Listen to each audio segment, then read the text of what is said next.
Tout d'abord, Shalom Aleichem. Nous sommes très heureux ce matin d'accueillir notre cher ami Rabbi Emmanuel Swissa, qui a animé la tfila avec tellement de ferveur.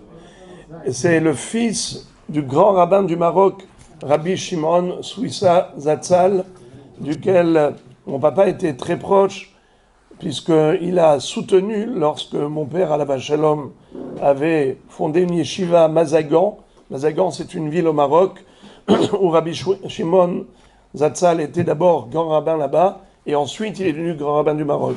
Mais c'était une amitié très profonde, et j'ai eu le srout de m'asseoir à côté de son papa à Paris 19e et de pouvoir le côtoyer tous les jours. C'était du miel qui coulait de sa bouche, des divrei Torah authentiques, comme nos ancêtres. Mais c'était une dmout, un personnage qui représentait vraiment la retransmission de la Torah d'une génération à l'autre par nos rabbanim. Alors vraiment, Baruch Abba, nous sommes très heureux, Rabbi Emmanuel, de vous retrouver aujourd'hui. Par rapport à l'allumage de la Hanoukiya, il faut faire attention à une chose. On sait que le minhag est de réciter Hanerot Halalu Anu Madlikin, qui est un passage qui figure dans Masechet Sofrim. Mais à quoi faut-il faire attention? De ne pas commencer à réciter Hanerot Halalu avant l'allumage de la première bougie, afin de ne pas marquer une interruption entre la bracha et la mitzvah. Car vous le savez, qu'une fois qu'on a fait la bracha, il ne faut rien faire, ne rien dire, tant qu'on n'a pas accompli la mitzvah, n'est-ce pas? Or, si tu fais la bracha de Leadlik Ner Hanouka, et tout de suite, après la bracha, Hanerot Halalu, ce n'est pas bon. Pourquoi? Parce qu'il faut d'abord accomplir la mitzvah qui est l'allumage lui-même. Mais il n'est pas nécessaire d'allumer toutes les bougies. Par exemple, deuxième soir, troisième, on allume quelques bougies. Il est suffisant d'allumer la première bougie et ensuite, c'est bon. On peut réciter Hanerot Halalu. Mais, et pourquoi? Car l'allumage des autres bougies, ça s'appelle Nerot Hahidur.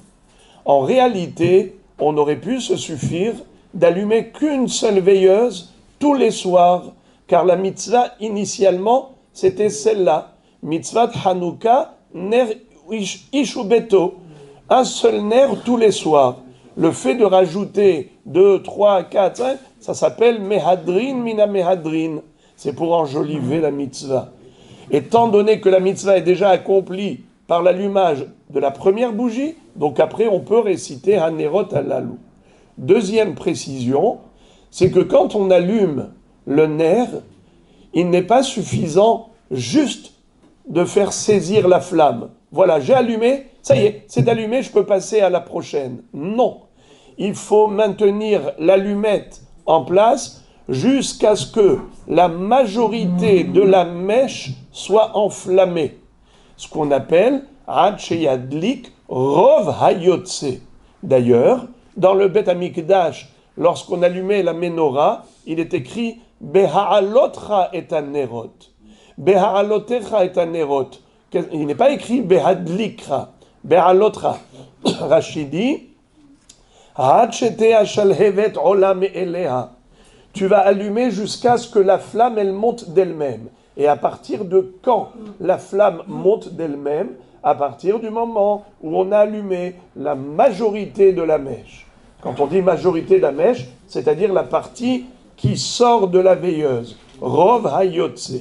Donc voilà des petites précisions. Une fois qu'on a allumé le Rov Hayotse du premier ner, alors on chante tous ensemble Hanerot Halalu Anu Madlikin. Brouchim Tiyu.